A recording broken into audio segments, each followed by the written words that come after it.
everyone. Thank you for tuning into Insight. This is Justin Cobb coming to you from Arlington, Virginia. And today I have a very special guest. Her name is Aubria Ralph.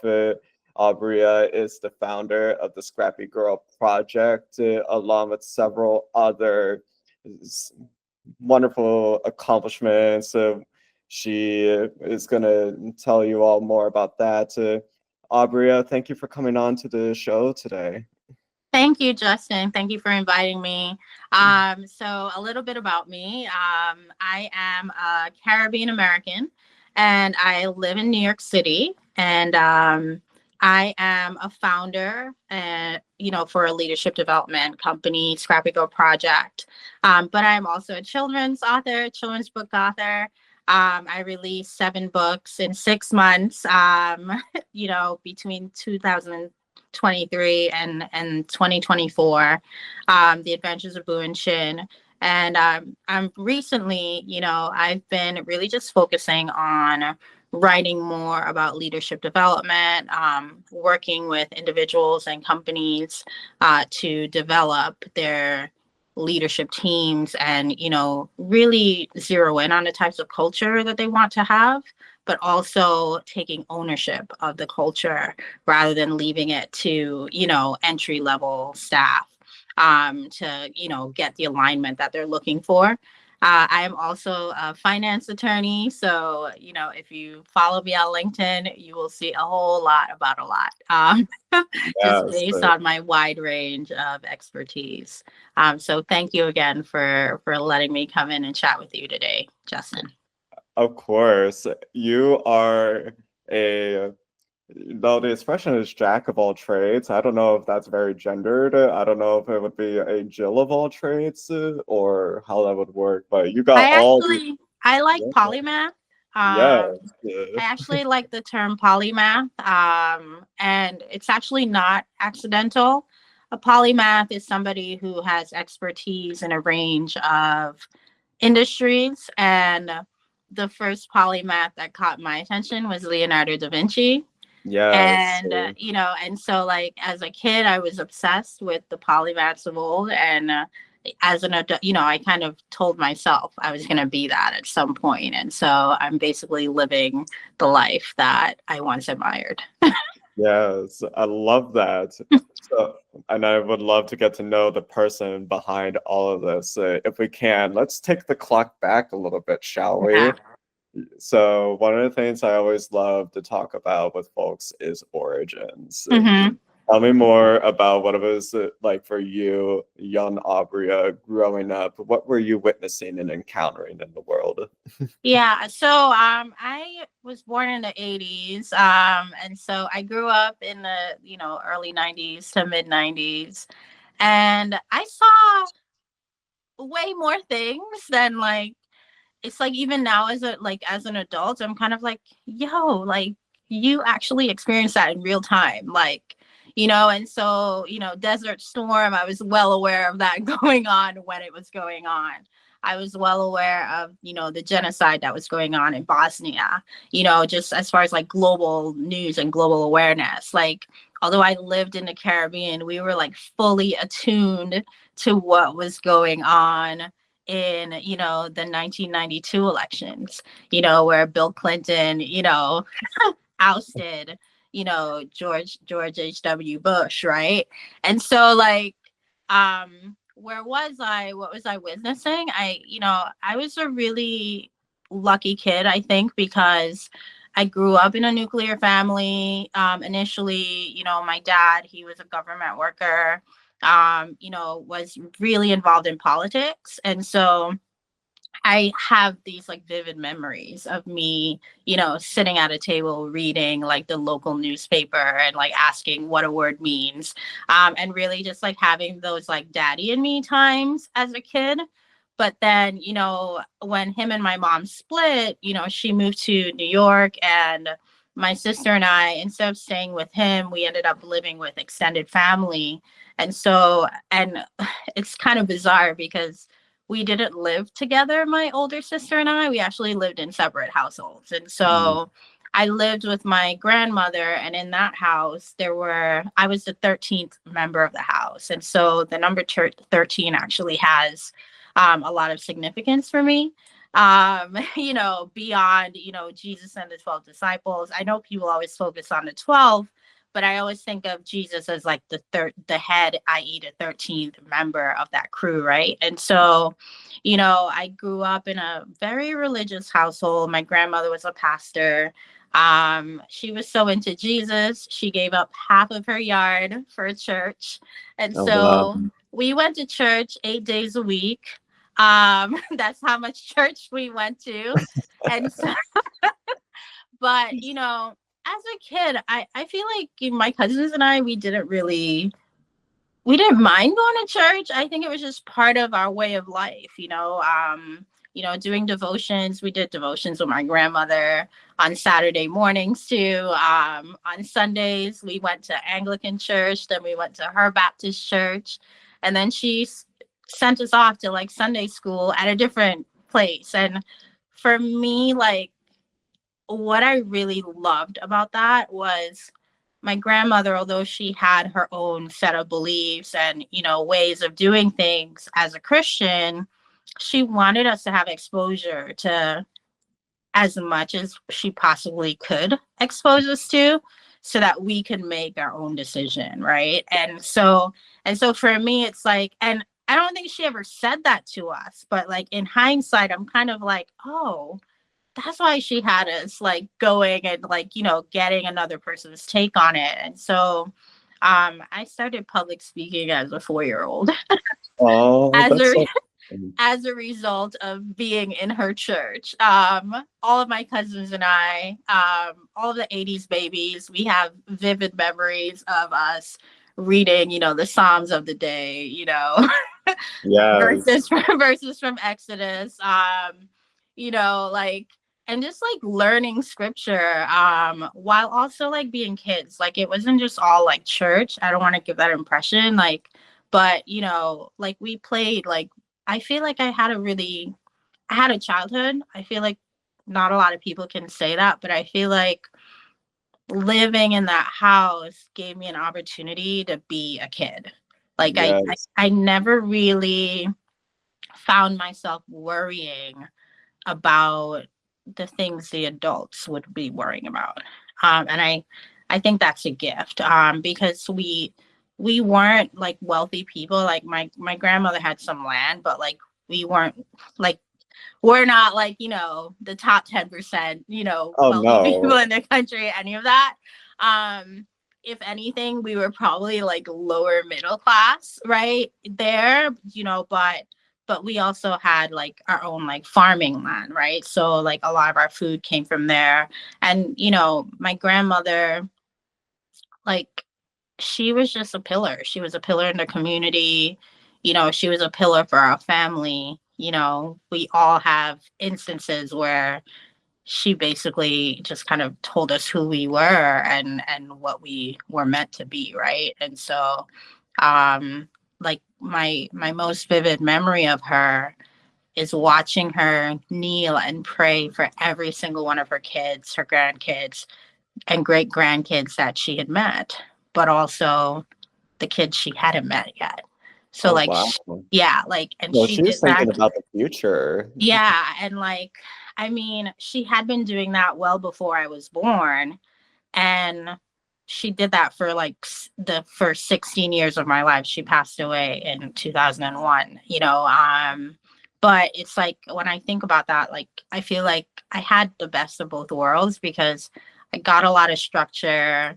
I I learned I was really smart when I was a kid too. I mean, yeah, you're Da Uh, Vinci going on right now yeah, with Polymath. but like I feel like they really poured into me as a kid. Like I was an avid reader. I was such an avid reader that I got in trouble for reading.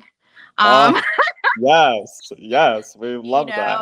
know, because like although I was good at math, I was always good at schoolwork. It just as a general matter. I preferred English. I preferred reading and writing. Like those were my hobbies. which, Yeah. and so like whenever we would have to do like extra work in our school books, which was usually more math and science, even if we didn't necessarily need it, like I think, like, yeah, my cousins and I who grew up in the house, like three of them are engineers. Like, Yeah. I, I, like, I don't know so if we needed, it's I don't in the know if we needed family. the, yeah, It's like in the I don't know family, if we isn't needed it? the extra work. But I would always, everybody else would be doing their work, and I Mhm. would be reading like the new like Hardy Boys or Ah, Nancy Drew in the yes, middle of my classic. math book. But I always sold myself out because I would be like cracking up, and my cousins and I, we snitched on each other, all the time. And so my grandmother, I just remember her being like, Aubria, I don't understand what's so funny about your math book. and then and then and then finding out, like the pages aren't moving in the math book, but I am like so like deeply enthralled, and so but Yes. So you're growing up as this kid with a love of learning. You love reading, and I'm curious because your career, it spans so many different industries. hmm It has the finance, which involves math, and you laughing with a book yeah. that you should be paying attention to your math. How does that evolve into, okay, I'm actually going to learn math and finance? How does that Yeah. like? Can you walk me through like the journey of your career, like how this like Yeah. was molded and shaped? Yeah, so I was actually pre-med in undergrad. I was a chemistry major, chemistry English double major with a philosophy minor. Yeah.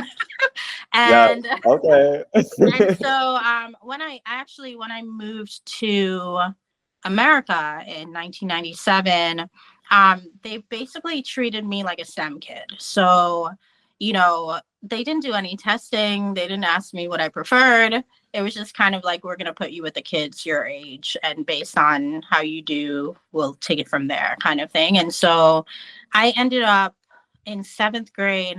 I think by the end of that school year, I had like 100 average in like all of the like main like core courses. So like math, science, tech, English, all hundreds. And then phys ed, I think I had a 98 because I just couldn't make it to class on time, from my science class.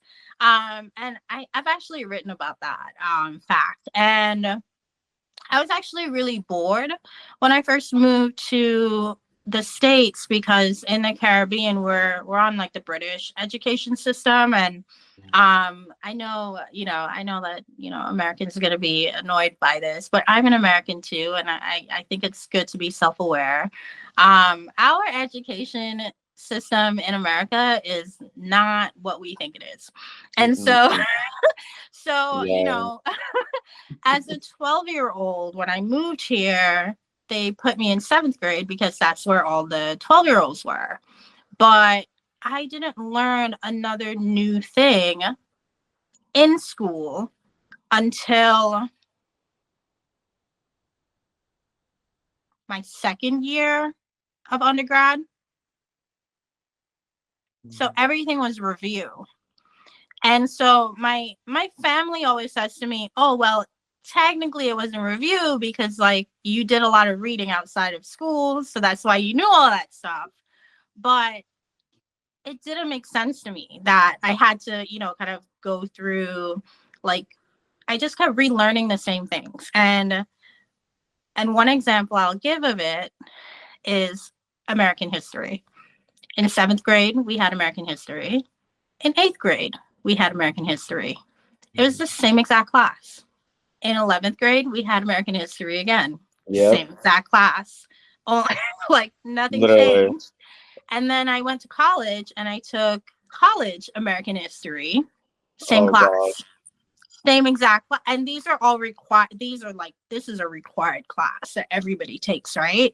And so, like, if There's they no can, nuances in these classes either, right? yeah. At least And it that's was, from what I've gathered. yeah. And it was very limited. It was kind of like, these are the facts of what happened, right? Of course, like, I knew some of the facts that weren't being included in the curriculum because I just read out, like, that was just my life. Like, I remember I had a date with the library every week where I would go and I would pick up 10 books of my choice, like, and I'd read those books over like the week, and then I'd go and get more books. Like, that was just kind of what I did.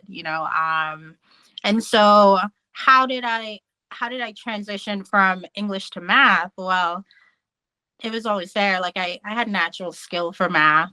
My dad's an accountant. My Yes. mom, Okay. my mom's a nurse. And so the sciences I get from her and the math I get from him, right? And, and then just being a very curious kid, I think helped a lot. Like, I think it could have gone a different way, right? It could have gone where I didn't really learn any, I didn't keep building my knowledge, right? But my goal, I always wanted to be the smartest. And so, and I knew I had to put the work in. This is my Achilles heel, wanting to be the smartest, because I will literally just keep going to school so I could learn everything. Um, Uh, yeah.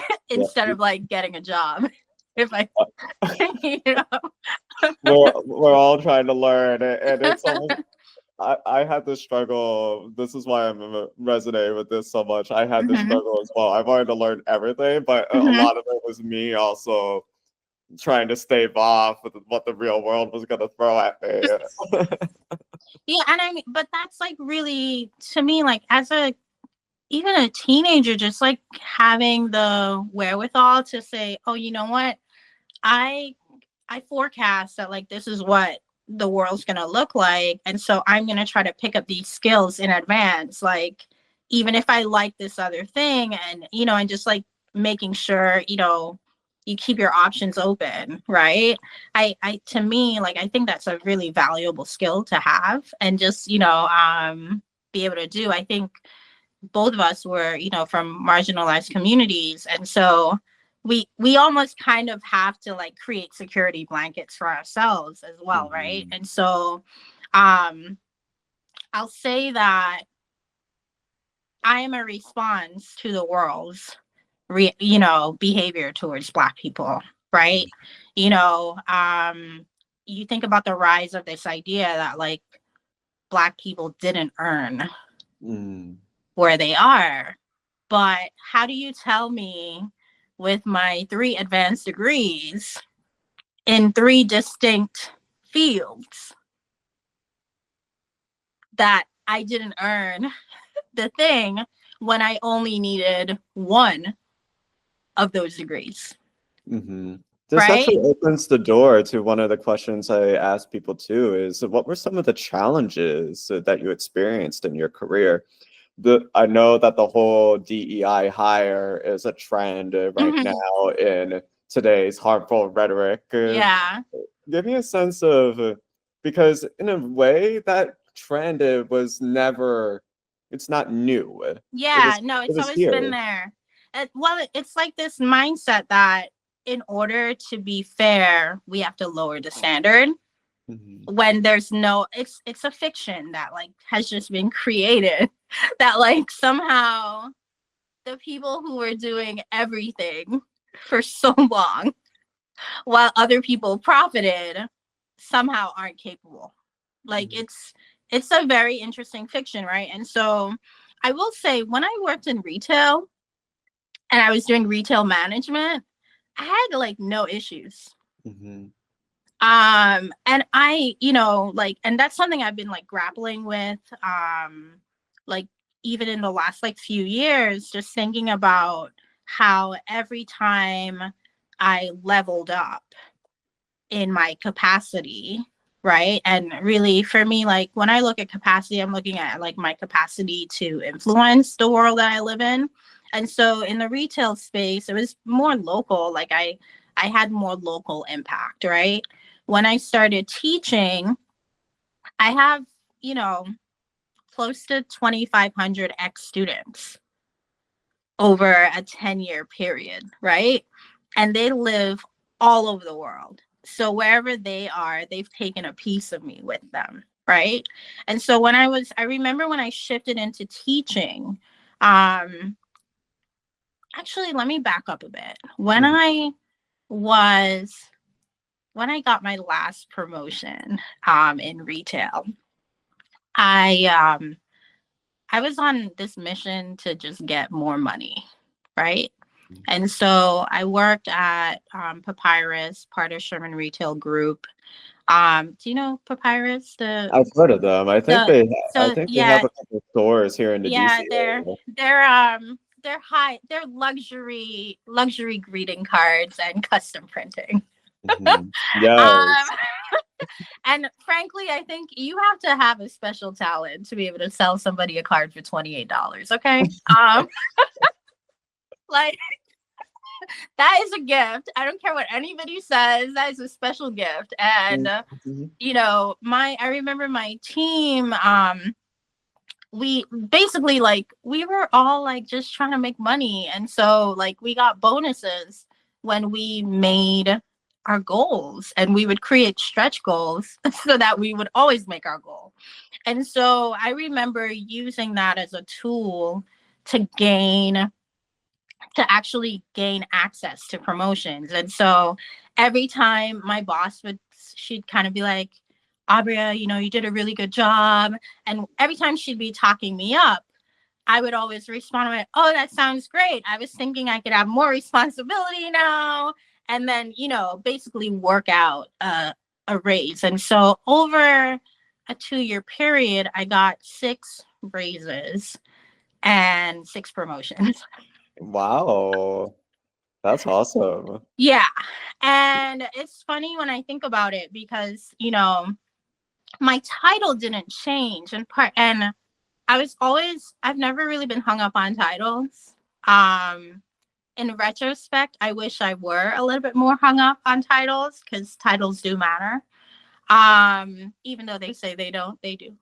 Um, you Especially in know, today's economy. yeah, and It's Mhm. but I was making a lot of money. I was making a lot of money, and my team was making solid cash Mhm. during that time. And then I remember the last promotion, they wanted me, they told me their 5-year plan for me. And they basically were going to make me like a co-head of their like European stores. Mm. So it's like a huge deal. And how old was I? Like 26, 27, like, so like not too old. I already had my master's degree in medieval studies. I was already teaching. I was teaching like on a more part-time basis at that point too. And so like for me, I was like, oh, this is cool. But then I remember thinking about it and thinking, wait, I don't like that can't be my life selling overpriced greeting cards, like it just It really does make you pause and say, what do you want your legacy to be yeah. about? Yeah. But I remember like I kind of initially started the process because I wanted the money. And so so I initially started the process doing the work. And this was when I got my first, I think, major challenge um that I think was race based. And Mhm. what was really crazy was it wasn't a white person. Mm. Oh. It was a non-black person of color who didn't like the idea. One, if I look young now, I looked like a child in my 20s. And so like between my age and my skin color, I think it just really bothered her. And she was tasked with kind of showing me the ropes logistics wise of how to Mm. manage such a large territory. Problem is, she wasn't managing such a large territory, but she never asked for that. She Mm. never tried to get it. She just didn't want me to have it. Right. And so and this was going back to like, imagine the boss coming to you and saying, hey, I want you to train this new girl. She's great. We think she has a lot of potential. Like, it's going to be awesome. And your response is, I need to show them that she's not great. Wow. Instead of actually like doing what you're asked to do. And so like there was a lot. It was one of those things where they essentially were like, at one point they were like, listen, like we already know we want her for this role. We just need you, like, because you're the closest person in proximity to her, we want you to do it. But like you can't actually change her outcome. Like they had to tell her that for her to back down, you Wow. know? And So so she was already trying to sabotage you. exactly. And so I remember, you know, when I decided I wasn't going to stay there anymore, because I was like, this is not your dream, one. And two, it's a headache. Like the money's good, but now it's like I'm getting a headache to not do my dream. It just didn't make sense to me. And so Whoa. yeah, and so I think it was like within 3 months of them telling me that what they had planned for me, I left. I actually left, and I started working as a professor on a more full-time basis. And that also wasn't my dream. It was a gift. Like a professor really liked me during my master's program, recommended me for one of like the 3 positions they had opening up at my school. I showed up for my interview, and 2 of the 3 people were ex-professors who also loved me. Yes. So I didn't Okay. so I didn't have an interview. I had a press conference where they were a press release really, where they were telling this person who never had me as a student about who I was and why I was awesome and how happy they were that I was actually interviewing for the role. Cause like, so it was like, I knew I had the job, and then I did, you know? And I ended up staying with CUNY for 9.5 years. Like what? 9.5 years. That's not a insignificant amount of time. Yeah. That's like, like some people like nobody stays on a job that long anymore. First of all, and so like, and I remember when I was doing that work, I stayed mostly because I felt like just by being there, that was going to be like necessary for the students that were coming through my doors. And so, I was one of like very few Black professors at the school at the time. And then, but most of the students were Black and brown students. And so just being able to relate to me, and then because I looked, back then, I looked closer in age to them than I think I do now. They would always be really surprised, like, oh wait, you're Professor Ralph? Wait, and like some of them like, well, how old are you?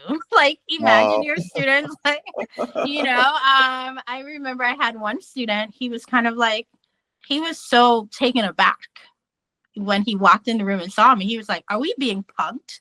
And I remember like, and this was like very early on in my teaching years, and I remember thinking, wow, like what did you sign up for? But in the end, like it's so cool, like having students who are like partners at law firms, like directors at, different types of companies, financiers, doctors, like.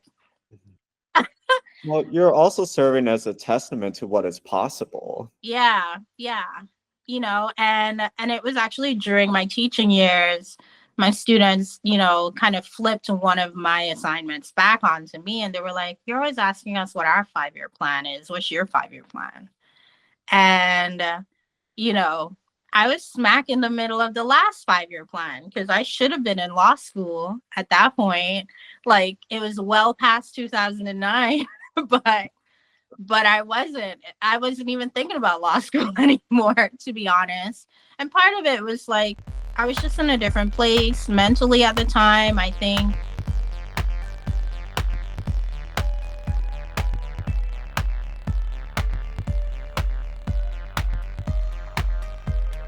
Hello, everyone. This is Justin Cobb, And that was Aubria Ralph. I am so grateful that she came onto the show today to share more about her journey, the Scrappy Girl project, and more. She's fantastic. I will go ahead and leave a link to her profile in the comments so that way you can get to know more about her and connect. Go ahead and do that. Thank you, audiences, for tuning in to Insight. It means the world. Be sure to like it and to comment below. Let us know what you think. Be sure to subscribe to Insight so that way you never miss out on any of the latest content. Also, be sure to check out our other platforms as well, including Medium and Spotify. There's exclusive content there that you won't find anywhere else. Be sure to share Insights with those you know. And thank you. And until next time, be well.